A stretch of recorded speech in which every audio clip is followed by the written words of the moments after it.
Derrière les murs de pierre dorée, au cœur de Rome, se dresse l'un des lieux les plus puissants, les plus fermés et les plus mystérieux de la planète, le Vatican. Un État minuscule, mais qui a su, au fil des siècles, concentrer dans ses fondations autant d'autorités spirituelles que de secrets jalousement gardés. Là, entre les basiliques monumentales et les jardins silencieux, bat le cœur d'un pouvoir religieux qui façonne l'histoire depuis 2 millénaires. Le Vatican n'est pas né d'un jour. Ses racines plongent dans les catacombes de la Rome antique, où les premiers chrétiens, persécutés, enterraient leurs morts et tenaient des messes dans l'ombre des empereurs. Selon la tradition, c'est là que l'apôtre Pierre, premier évêque de Rome, aurait été crucifié la tête en bas, sur la colline du Vatican, et enterré à l'endroit même où s'élève aujourd'hui la basilique Saint-Pierre. Ce lieu de martyre devint peu à peu un lieu de pèlerinage, puis un symbole. L'empereur Constantin, converti au christianisme, fit construire la première basilique au IVe siècle. Elle marqua le début de la transformation du Vatican en centre de pouvoir religieux. Mais dès les origines, ce lieu sacré fut aussi un champ de lutte, de rivalité et d'ambition humaine dissimulée sous les voiles de la foi. À mesure que le christianisme se répandait, le rôle de l'évêque de Rome prenait de l'ampleur. Il devint Pontifex Maximus, successeur spirituel de Pierre, chef de l'Église universelle. Mais ce pouvoir spirituel ne tarda pas à se mêler aux jeux terrestres. Alliances avec les rois, condamnation des hérésies, soutien aux croisades, ingérence dans les affaires des royaumes d'Europe. Au Moyen Âge, le Vatican devint un acteur politique à part entière. Le pape pouvait déposer des rois, excommunier des empereurs, bénir des guerres ou sanctifier des pactes secrets. Derrière les murs, les intrigues se nouaient, les alliances se scellaient dans le silence, et les décisions prises dans les salles secrètes du palais apostolique résonnaient jusqu'aux confins du monde chrétien. La transformation en État autonome se fit bien plus tard. Ce n'est qu'en 1929, avec les accords du Latran, signés entre le pape Pie XI et Benito Mussolini, que le Vatican obtint un statut d'État souverain. Ce compromis historique, né du besoin du régime fasciste d'asseoir sa légitimité et du Vatican de retrouver son indépendance, créa un territoire religieux doté de ses propres lois, sa banque, ses ambassades et son armée, la garde suisse. Mais derrière ce décor de marbre et de dorure, des couloirs demeurent interdits. Certains bâtiments sont fermés au public depuis des siècles. Des pièces n'apparaissent sur aucun plan officiel. Il existe des étages entiers sous la basilique Saint-Pierre, dont l'accès est strictement réservé aux cercles les plus élevés du pouvoir. On y trouve des cryptes, des tombeaux de papes inconnus, des salles contenant des reliques que peu d'êtres humains ont vues. Des témoignages anciens et modernes font état de passages secrets reliant les palais pontificaux à des églises voisines ou à des points stratégiques de Rome. Ces couloirs, parfois souterrains, auraient servi à fuir en cas de menace, mais aussi à organiser des rencontres confidentielles. Certains disent qu'ils sont encore utilisés aujourd'hui, à des fins diplomatiques ou rituelles. La basilique Saint-Pierre elle-même est bien plus qu'un lieu de prière. Ses dimensions gigantesques, ses proportions parfaites et ses innombrables symboles gravés dans la pierre ont nourri des générations de chercheurs, d'ésotéristes et d'architectes. Certains y voient une cathédrale codée, truffée de messages, de géométrie sacrée, de références antiques et alchimiques dissimulées dans les fresques et les reliefs. L'obélisque au centre de la place Saint-Pierre, d'origine égyptienne, fut apporté à Rome sous Caligula. Il serait, selon certains, un vestige d'un savoir ancien incorporé au cœur du Vatican. Son alignement, sa forme et sa position centrale sur une croix cardinalement orientée renforcent l'idée que la disposition du Vatican a été pensée comme une horloge spirituelle ou un réservoir énergétique. Des chercheurs en géométrie sacrée ont tenté de prouver que les principaux bâtiments du Vatican sont alignés selon des axes astrologiques précis, reproduisant des constellations. D'autres estiment que certaines salles suivent les principes du nombre d'or et des proportions platoniciennes, suggérant un savoir ésotérique transmis à travers les âges, dissimulé dans l'architecture même. Et au-delà des murs visibles, le Vatican conserve aussi un autre type de forteresse, le secret. Le silence, la dissimulation, le langage symbolique sont autant d'outils utilisés depuis des siècles pour protéger ce qui doit rester inaccessible aux profanes. Les décisions les plus cruciales sont prises dans des conclaves impénétrables. Les débats internes ne filtrent pas. Les silences sont gardés, les scandales étouffés, les oppositions réduites au silence. Le Vatican est ainsi devenu un labyrinthe vivant, où l'histoire officielle côtoie les murmures d'un pouvoir invisible.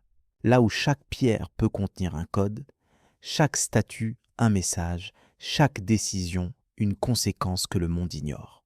Ce n'est pas seulement le cœur du catholicisme, c'est une enclave de mystère, un sanctuaire d'influence, un théâtre d'ombres aux enjeux bien plus vastes qu'on ne le soupçonne.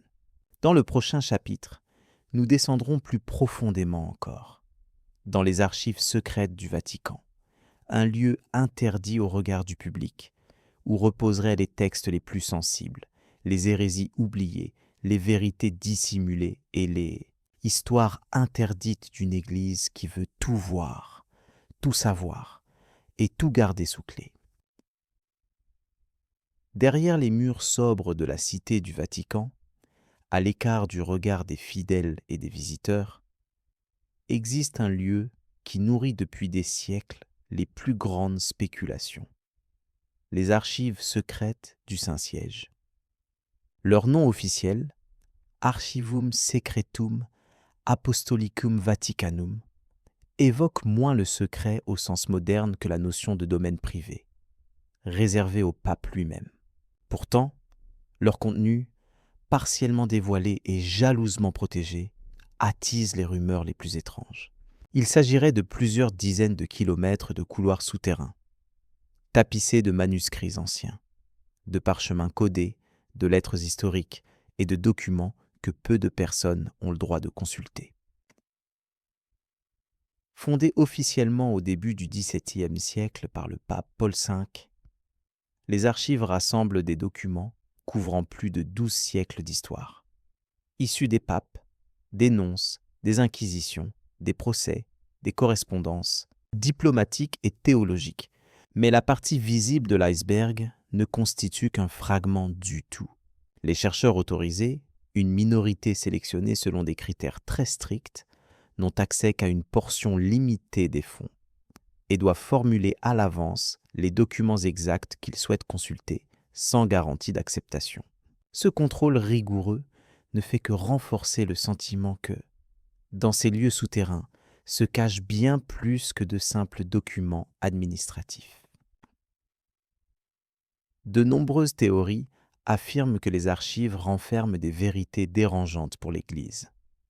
Des évangiles apocryphes rejetés lors des conciles, mais qui dépeignent un Christ différent. Des lettres entre papes et souverains autoritaires, révélant des alliances insoupçonnées. Des rapports confidentiels sur des phénomènes inexpliqués.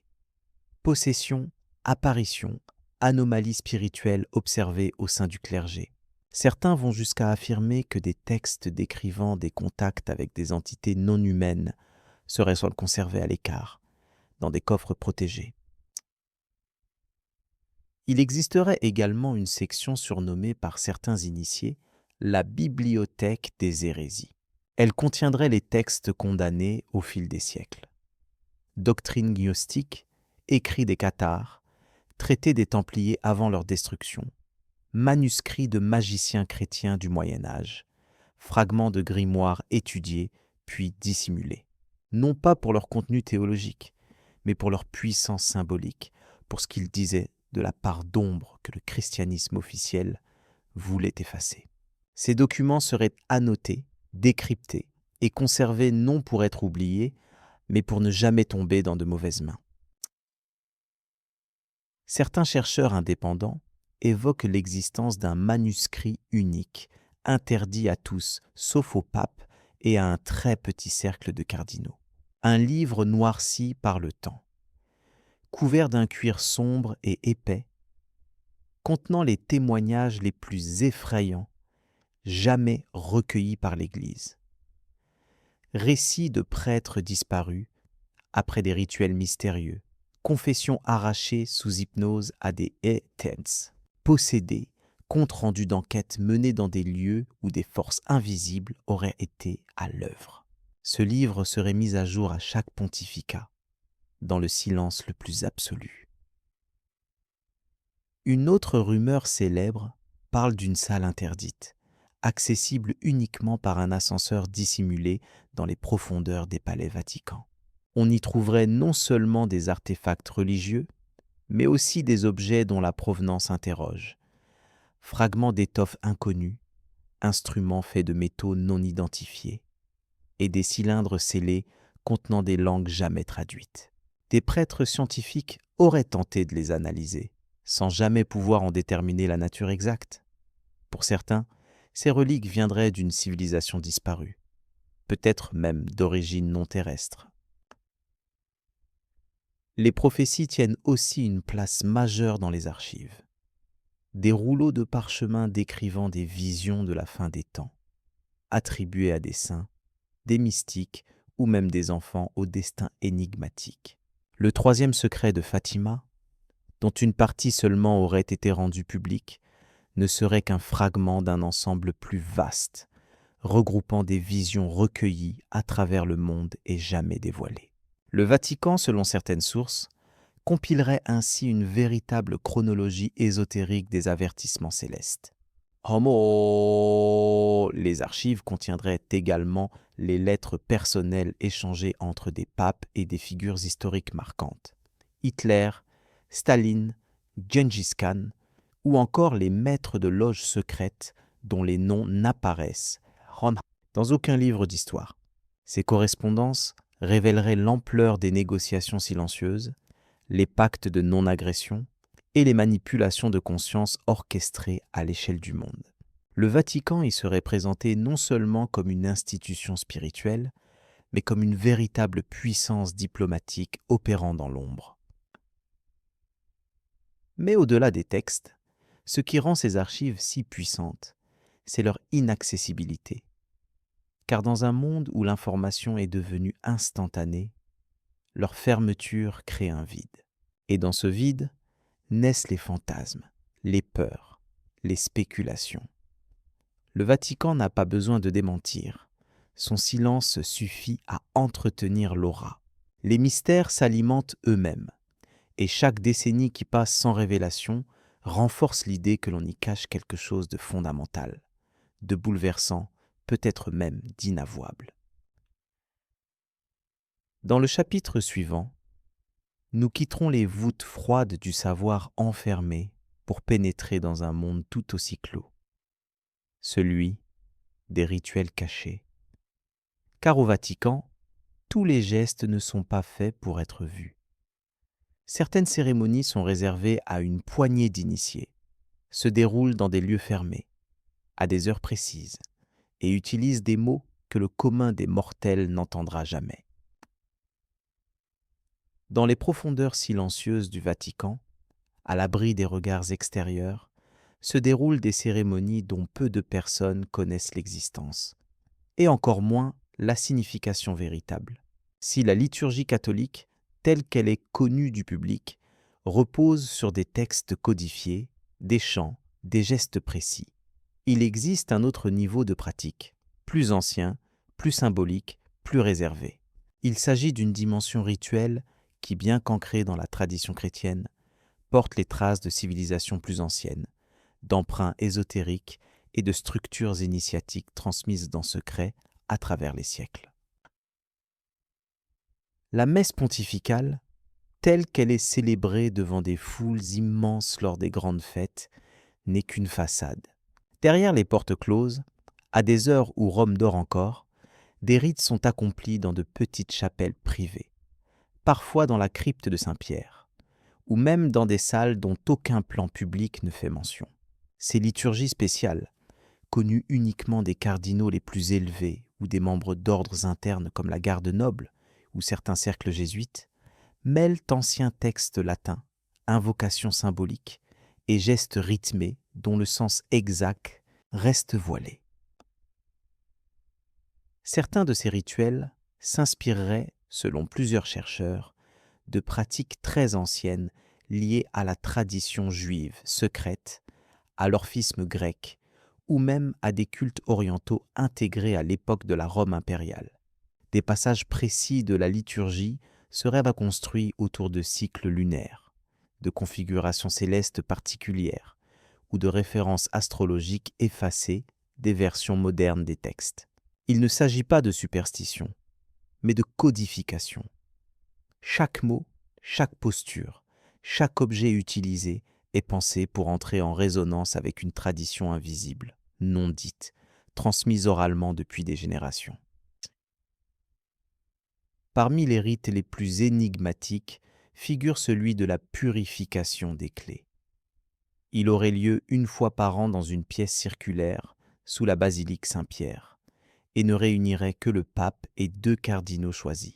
On y exposerait les clés d'or et d'argent, symbole du pouvoir terrestre et céleste, afin de les reconnecter aux forces divines. Les clés sont posées sur un autel noir, entouré de bougies rouges, et bénies selon une prière qui n'apparaît dans aucun missel officiel. Certains pensent que ce rite vise à renforcer l'autorité pontificale dans le monde invisible, là où les décisions spirituelles prennent forme avant de se manifester sur terre. Les vêtements liturgiques eux-mêmes portent des messages cachés. Les broderies de certaines chasubles portées lors de célébrations très restreintes contiennent des symboles alchimiques, des lettres hébraïques, des pentagrammes inversés ou des formes géométriques rappelant les mandalas orientaux. Les couleurs, la coupe, l'ordre dans lequel les pièces sont revêtues forment une chorégraphie codée, destinée autant à orienter l'énergie spirituelle qu'à marquer la position hiérarchique du célébrant dans l'ésotérisme ecclésial. La liturgie vaticane utilise également un langage des mains, invisible aux fidèles. Ce langage gestuel, connu sous le nom de signum manuum, consiste en des postures précises des doigts et des paumes lors de certaines prières ou bénédictions. Certains signes, lorsqu'ils sont exécutés selon un rythme spécifique, seraient censés invoquer des puissances angéliques ou renforcer les intentions de la prière. Ce langage secret se rapproche étonnamment de gestes utilisés dans certaines écoles initiatiques orientales, comme les mudras hindous ou les mouvements du soufisme ésotérique.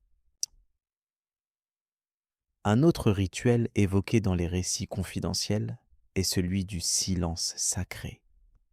Il aurait lieu à huis clos dans une chapelle sans croix visible, éclairée uniquement à la lueur de lampes à huile. Là, les membres d'un cercle fermé, vêtus de capes noires brodées de rouge, se réunissent en cercle autour d'un évangile ouvert à une page spécifique. Aucun mot n'est prononcé pendant toute la cérémonie. Le silence est absolu. Il s'agit d'un acte de contemplation pure, censé ouvrir un canal entre l'officiant et l'intelligence divine, ou, selon d'autres versions, d'accéder à une forme de conscience supérieure. Les objets rituels utilisés lors de ces cérémonies ne sont pas les mêmes que ceux présentés au public. Il existerait un calice scellé, contenant non pas du vin, mais un élixir dont la recette serait transmise depuis le 1er siècle de notre ère. Ce liquide, utilisé uniquement lors des rituels de passage, comme la nomination secrète d'un successeur désigné, contiendrait des extraits de plantes aujourd'hui disparues et des résidus de métaux rares, liés à des pratiques d'alchimie chrétienne anciennes.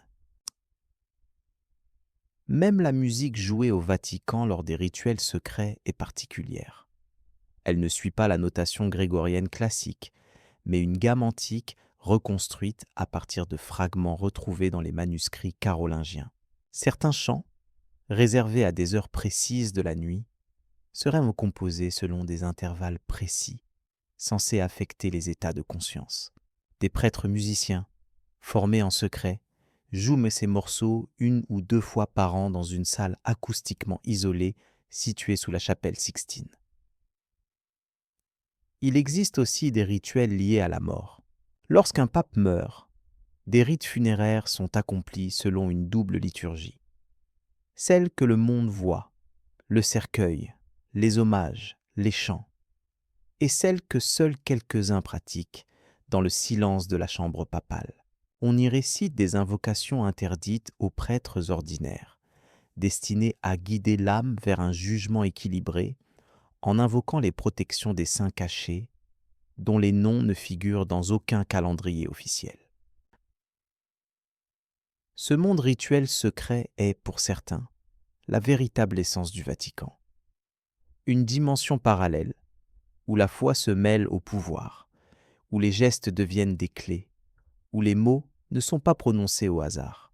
Une liturgie invisible, plus ancienne que l'Église elle-même, transmise à travers les siècles dans l'ombre, pour maintenir un équilibre que nul ne peut comprendre sans y être initié.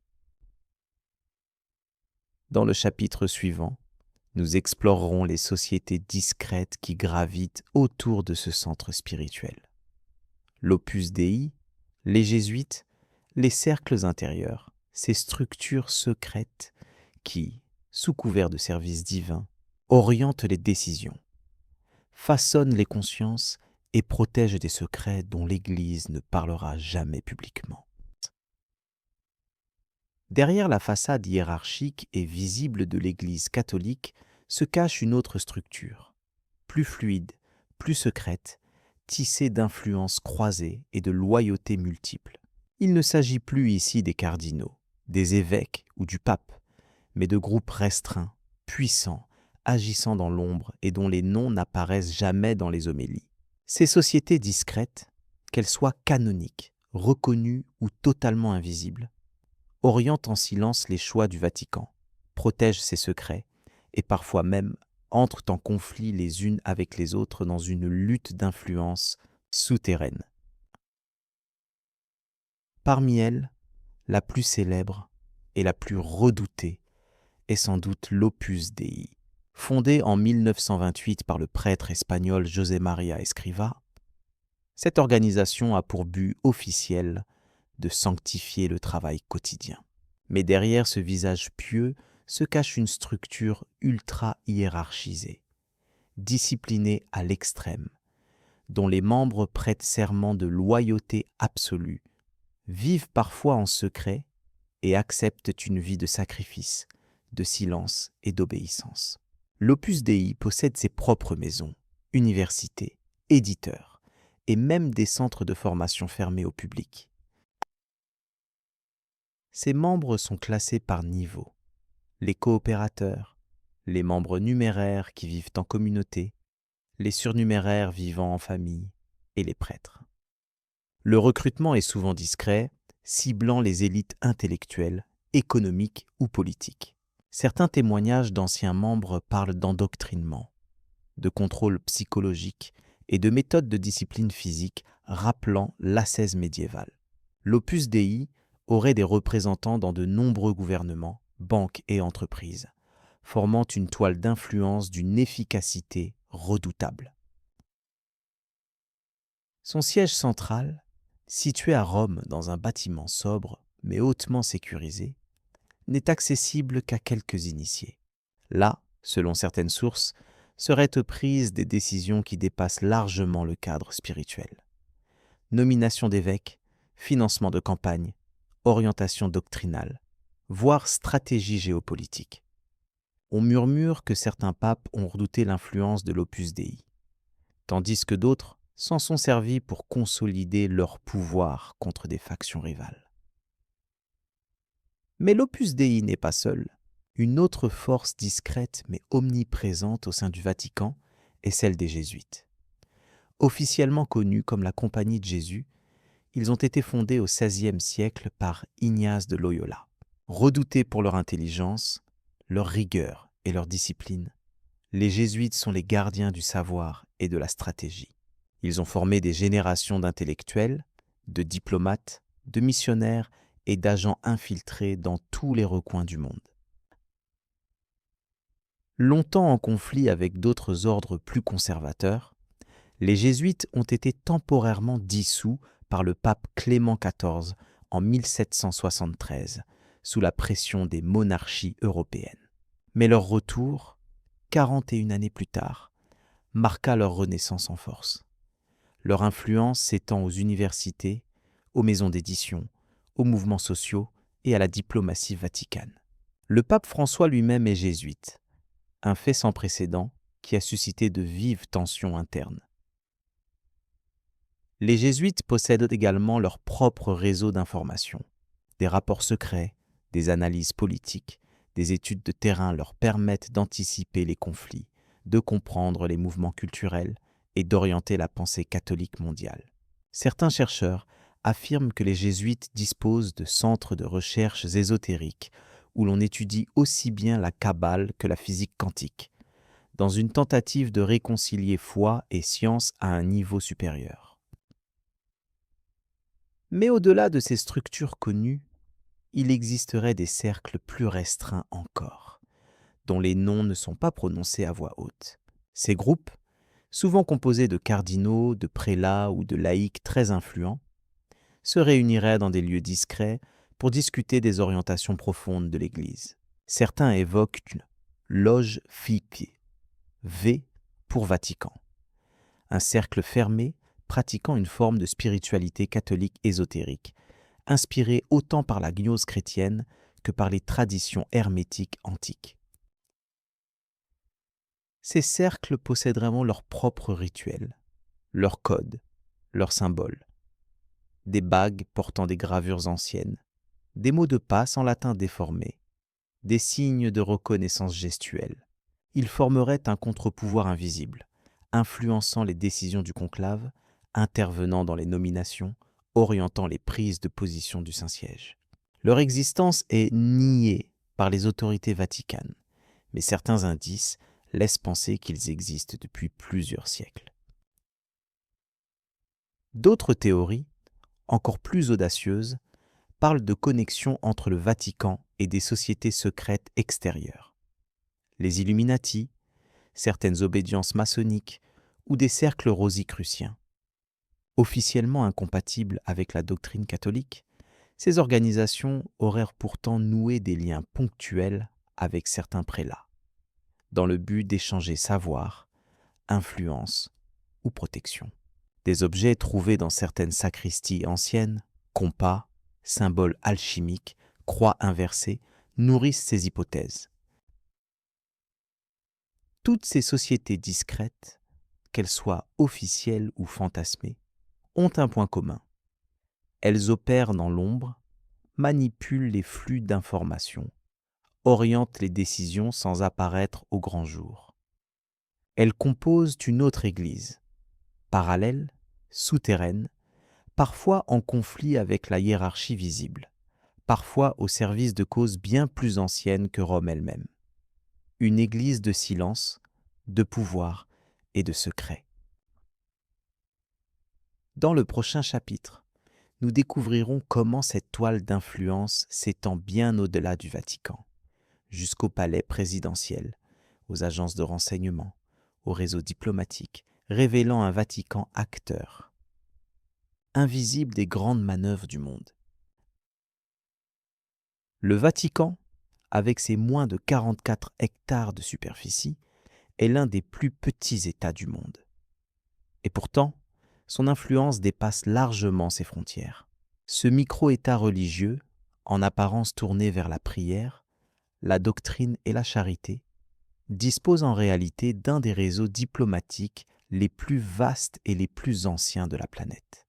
Présent dans plus de 180 pays, le Saint-Siège entretient une diplomatie parallèle, discrète, mais extraordinairement efficace, fondée sur l'ancienneté, la mémoire et l'art du silence. Depuis des siècles, le Vatican joue le rôle d'intermédiaire, de conseiller occulte, voire de manipulateurs entre les grandes puissances. Au cours des conflits mondiaux, il a négocié avec les dictatures comme avec les démocraties. Durant la Seconde Guerre mondiale, Pie XII a été accusé par certains de silence complice et par d'autres de négociations secrètes visant à protéger les intérêts de l'Église. Des documents partiellement déclassifiés montrent que des émissaires du pape rencontrèrent des officiers nazis, tandis que d'autres tentaient de négocier avec les Alliés. Dans les années de la guerre froide, le Vatican a servi de pont invisible entre les blocs. Officiellement neutre, il accueillait dans ses murs des agents des deux camps. Les services secrets américains, britanniques et soviétiques y entretenaient des informateurs. Des messes célébrées dans des ambassades servaient de couverture à des échanges de dossiers. Des confessions se transformaient en sources de renseignements. Des prêtres, formés dans des séminaires discrets, étaient envoyés en mission derrière le rideau de fer, à la fois pour évangéliser et pour observer. Le rôle du Vatican dans la chute du communisme en Europe de l'Est reste aujourd'hui l'un des épisodes les plus troublants de son histoire moderne. Le pape Jean-Paul II, originaire de Pologne, a été l'un des moteurs spirituels du mouvement Solidarność. Mais derrière les discours et les bénédictions, des fonds furent transférés, des communications furent assurées et des documents stratégiques circulèrent via le réseau des nonciatures. L'Église devint un acteur invisible du renversement de l'ordre géopolitique. D'autres épisodes montrent la main invisible du Vatican dans des situations de crise. Pendant la dictature argentine, des prêtres proches du pouvoir militaire bénissaient les tortionnaires, tandis que d'autres secrètement protégeaient les opposants. Mais jamais l'institution dans son ensemble ne condamna clairement les violences. Le double langage permettait de rester présent dans tous les camps et de préserver la position diplomatique du Saint-Siège. Des documents plus récents, fuités par des journalistes d'investigation, font état de réunions secrètes entre des prélats vaticans et des représentants de puissances économiques. Des ententes sur des investissements, des recommandations politiques, des aides déguisées en dons caritatifs. Tout un ensemble d'actions échappant à tout contrôle démocratique. L'argent transite par l'Institut pour les œuvres de religion, la Banque du Vatican, souvent accusée de blanchiment, de collusion avec la mafia ou de financement occulte. Le Vatican a également été accusé à plusieurs reprises d'avoir protégé des criminels de guerre. Après la Seconde Guerre mondiale, plusieurs officiers nazis auraient utilisé ce qu'on appelle la Ratline, une filière d'exfiltration reliant l'Allemagne à l'Amérique latine, facilitée par certains membres du clergé. À Rome, des monastères servèrent de refuge temporaire, tandis que des documents d'identité étaient falsifiés pour permettre la fuite de figures, comme Adolf Eichmann ou Klaus Barbie. Mais au-delà de la diplomatie et de l'histoire, le Vatican exerce aussi une influence subtile sur l'opinion mondiale. Grâce à ses canaux médiatiques, Radio Vatican, Le Quotidien, l'Osservatore Romano, ses réseaux sociaux, ses bulletins internes, il façonne les discours, oriente les mentalités et introduit dans les consciences des messages porteurs d'idéologie.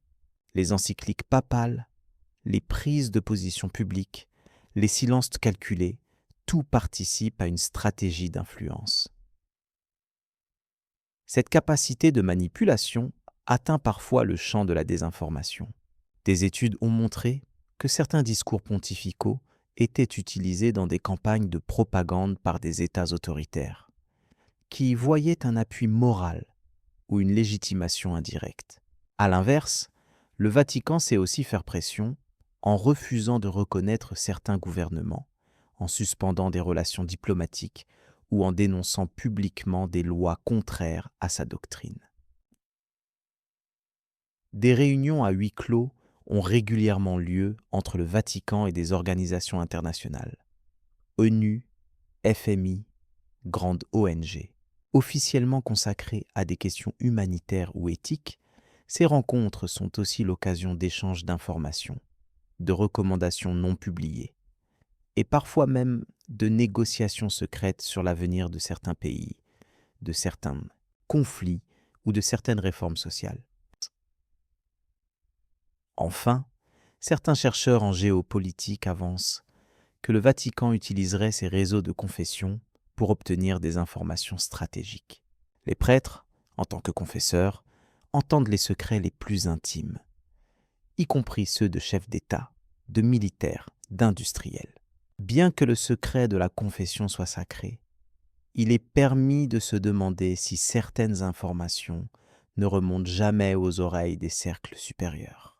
Homo, ce pouvoir discret, fondé sur l'ancienne tradition de la diplomatie ecclésiastique, fait du Vatican une puissance à part. Ni armée, ni territoire étendu, ni arsenal, mais une intelligence collective, un réseau millénaire, une capacité à rester invisible tout en étant partout. Il n'est donc pas étonnant que de nombreux complots, réels ou supposés, fassent du Vatican un acteur central des coulisses du monde. Dans le chapitre suivant, nous quitterons les sphères politiques pour plonger dans un autre domaine tout aussi mystérieux, celui des prophéties cachées, des apparitions interdites et des signes venus du ciel, que le Vatican a choisi parfois de garder pour lui seul. Depuis les origines de l'Église, le rapport entre la foi et le mystère céleste a toujours été ambigu. D'un côté, la doctrine encadre strictement les manifestations du divin, les apparitions, les révélations. De l'autre, le peuple catholique, avide de signes, s'enflamme pour les miracles, les messages de la Vierge, les visions des saints. Entre les deux, le Vatican joue un rôle de filtre, gardien de l'orthodoxie, mais aussi de la dissimulation, car parmi les centaines de prophéties, de révélations privées et d'événements surnaturels rapportés au fil des siècles, certains ont été étouffés, tués, oubliés volontairement. Le cas le plus célèbre reste celui de Fatima. En 1917, 3 jeunes bergers portugais affirment avoir vu la Vierge Marie, qui leur transmet 3 messages. 2 seront rapidement révélés. L'un parle de la Seconde Guerre mondiale, l'autre de la conversion de la Russie.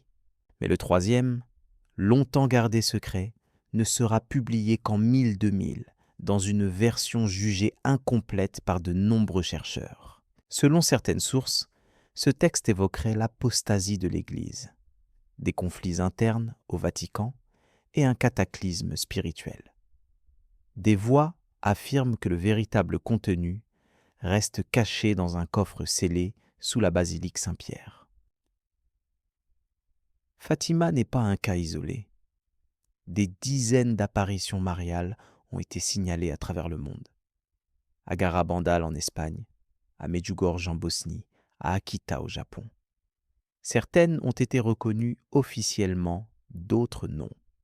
Mais dans tous les cas, le Vatican procède à une enquête minutieuse, souvent lente, parfois étouffée. Les voyants sont interrogés, surveillés, parfois mis au silence. Des commissions théologiques sont convoquées, mais leurs conclusions ne sont pas toujours rendues publiques. Pourquoi cette prudence ? Parce que certaines révélations contiennent des critiques directes de la hiérarchie ecclésiastique ou des annonces apocalyptiques jugées trop anxiogènes. Il existe au sein du Vatican un service dédié à la gestion des phénomènes surnaturels. Il analyse les stigmates, les locutions intérieures, les guérisons inexpliquées. Des dossiers entiers sont conservés dans les archives secrètes, loin des regards. Parmi eux, des cas troublants, des prêtres qui parlent des langues mortes, des enfants ayant des connaissances théologiques sans formation, des statues qui pleurent du sang humain vérifié par analyse. Certains de ces événements sont classés non surnaturels par précaution. D'autres sont simplement ignorés. Les prophéties liées à la fin des temps occupent une place particulière dans la mémoire cachée de l'Église. Depuis saint Malachie au XIIe siècle, qui aurait prédit la liste complète des papes jusqu'à la fin du monde, jusqu'aux visions apocalyptiques de sainte Hildegarde ou de Marie-Julie Jahenny, ces textes circulent en marge des évangiles, mais fascinent. Le dernier pape, surnommé Pierre le Romain dans la prophétie de Malachie, serait celui qui verrait la destruction de Rome. Or, le pape actuel est le premier à porter le prénom François. Mais son nom complet inclut Jorge Mario Bergoglio, fils de Pietro, ce qui suffit pour certains à faire le lien. Il se murmure que certains papes, à leur élection, reçoivent un dossier ésotérique contenant les principales prophéties conservées par le Saint-Siège. Ce dossier, remis en main propre par le cardinal Camérier, comporterait des textes non publiés, des avertissements et même des cartes géopolitiques marquées de symboles célestes. Des copies manuscrites de révélations médiévales y côtoieraient des relevés astronomiques modernes. Ce savoir ne serait consulté que par les plus hauts dignitaires sous serment de silence. Les miracles reconnus par l'Église sont rares. Pourtant, chaque année, des centaines de cas sont rapportés. Guérisons inexpliquées, apparitions de lumière, bilocation, lévitation. Le Vatican ne reconnaît que les plus indubitables, souvent après plusieurs décennies. Mais certains événements sont volontairement laissés dans l'ombre. Un témoignage datant des années 50 évoque un moine qui aurait communiqué avec une entité lumineuse dans les jardins du Vatican. Une enquête discrète aurait été menée. Les témoins déplacés, les documents classés. Les apparitions angéliques sont un autre pan peu abordé. Des moines bénédictins, des ermites, des religieuses cloîtrées ont affirmé au fil des siècles avoir vu des êtres de lumière transmettre des messages cryptés. Ces messages, consignés dans des journaux personnels, sont parfois récupérés après la mort du témoin et analysés par une commission spéciale. Certains sont détruits, d'autres, jugés compatibles avec la doctrine, sont simplement oubliés. On parle même d'un codex conservé dans une salle secrète de la Bibliothèque Vaticane, contenant les traductions de ces messages célestes en latin ecclésiastique. Il est également question de phénomènes inexpliqués liés à l'Eucharistie. Des hosties transformées en chair vivante, du vin devenu sang, des objets sacrés devenus brûlants au contact de certaines personnes. Ces miracles eucharistiques, bien que rares, sont documentés. Mais tous ne sont pas rendus publics. Le Vatican craint l'emballement populaire, le fanatisme ou les détournements médiatiques. Il préfère le silence prudent au risque d'hystérie religieuse. Les critiques affirment que le Vatican cache ces phénomènes non par souci de prudence, mais pour préserver le monopole de l'interprétation spirituelle. Car si chaque fidèle commence à recevoir des messages, à vivre des miracles, à voir des anges, alors l'autorité de l'institution pourrait être remise en cause. Mieux vaut donc, selon cette logique, contrôler, filtrer, canaliser, quitte à enterrer certaines vérités. Dans le prochain chapitre, nous descendrons dans un monde encore plus sombre, celui des scandales, des silences organisés, des morts suspectes et des affaires étouffées, là où le Vatican cesse d'être une institution sacrée pour devenir un acteur du secret et de la dissimulation. Malgré son aura spirituelle et son apparente pureté doctrinale, le Vatican n'a pas été épargné par les ténèbres. Au fil des siècles, et particulièrement à l'ère moderne, des événements tragiques, des disparitions troublantes, des morts suspectes et des scandales financiers d'ampleur ont éclaté dans ses murs ou à sa périphérie. Officiellement, la Sainte Église répond avec gravité en promettant transparence et justice. Mais derrière les rideaux de velours et les murs épais se trame un tout autre récit, celui du silence organisé, du contrôle de l'information et parfois de l'impunité. L'affaire la plus emblématique reste sans doute la mort du pape Jean-Paul Ier. Élu en août 1978, il meurt 33 jours plus tard, officiellement d'une crise cardiaque. Aucune autopsie n'est réalisée. Son corps est rapidement embaumé. Des contradictions apparaissent dans les témoignages sur la découverte de son cadavre. Des documents internes auraient disparu. Certains affirment qu'il s'apprêtait à dénoncer des malversations financières au sein de la Banque du Vatican et à réformer en profondeur la curie. Pour d'autres, il aurait été empoisonné par ceux qui redoutaient de ses intentions de nettoyer les structures de pouvoir. Oh, la Banque du Vatican, officiellement appelée Institut pour les œuvres de religion, a été au cœur de multiples scandales. Dans les années 80, elle est liée à l'effondrement de la banque Ambrosiano, dont le président, Roberto Calvi, surnommé le banquier de Dieu, est retrouvé pendu sous un pont de Londres. Le suicide est suspect, les poches remplies de pierres, des coupures d'argent, des signes maçonniques gravés. Calvi avait des liens avec la loge P2, une organisation clandestine mêlant politique, affaires et clergé. Le Vatican nie toute implication, mais indemnise discrètement les créanciers. Parmi les autres affaires, celle de l'enlèvement d'Emanuela Orlandi en 1983 reste un mystère insondable.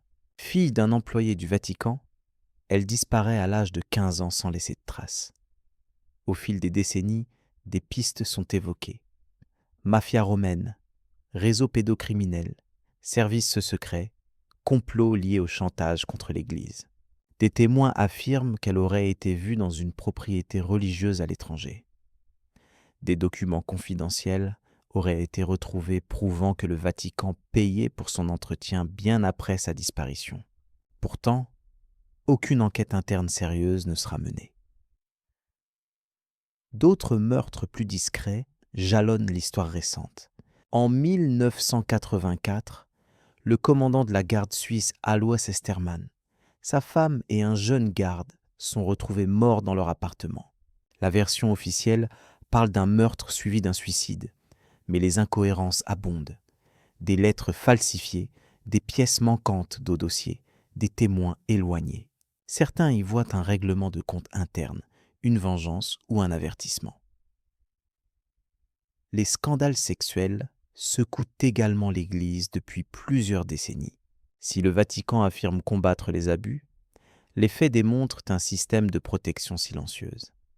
Des prêtres accusés sont déplacés dans d'autres diocèses, parfois même promus.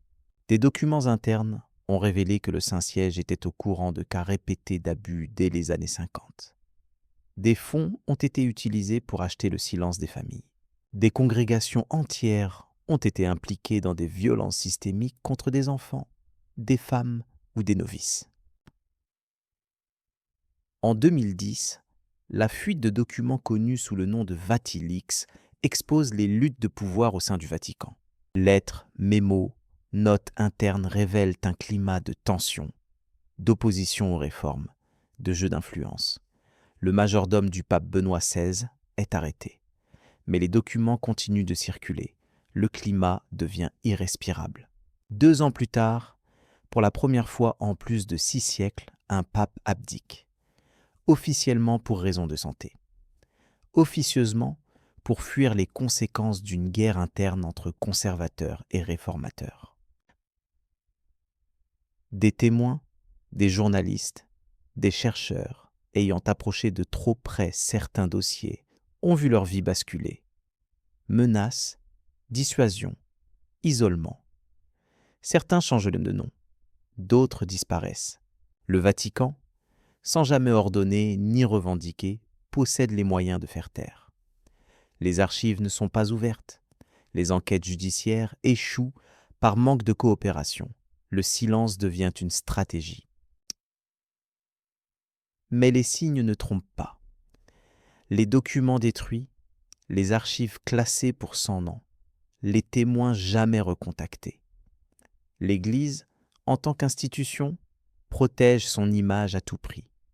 Le pardon se mêle à la dissimulation, la lumière à l'ombre, l'autel à la dissonance. Derrière la robe blanche, des mains invisibles ferment les rideaux. Dans le prochain chapitre, nous tenterons de comprendre ce que devient le Vatican aujourd'hui. Dans un monde numérisé, traversé par les crises, contesté de toutes parts, peut-il encore garder ses secrets ? ou s'avance-t-il vers une apocalypse annoncée sous le masque du silence? En ce début du XXIe siècle, le Vatican semble figé entre deux forces contradictoires. D'un côté, il reste le cœur battant d'une foi qui a traversé les siècles, refuge de millions de croyants, gardien d'une tradition théologique, liturgique et symbolique. De l'autre, il fait face à un monde transformé, sécularisé, connecté, critique, où les anciennes certitudes s'effondrent et où l'institution peine à se faire entendre. Dans cet entre-deux, Rome lutte pour conserver son autorité sans perdre son âme, pour éclairer sans être aveuglée par ses propres ombres. Depuis l'élection du pape François en 2013, une volonté de réforme semble émerger. Premier pape jésuite, premier venu d'Amérique latine, il incarne une rupture avec les codes vaticans classiques. Il parle d'humanité, de pauvreté, de miséricorde. Il renonce à certains privilèges, vit dans une résidence modeste, évite les fastes. Mais derrière l'image du pape des pauvres se jouent des tensions profondes. Car toute tentative de changement déclenche l'hostilité des courants les plus conservateurs, puissants, organisés, ancrés dans les murs du Vatican depuis des siècles. La curie romaine, cet ensemble d'organes administratifs et spirituels, agit parfois comme un État dans l'État.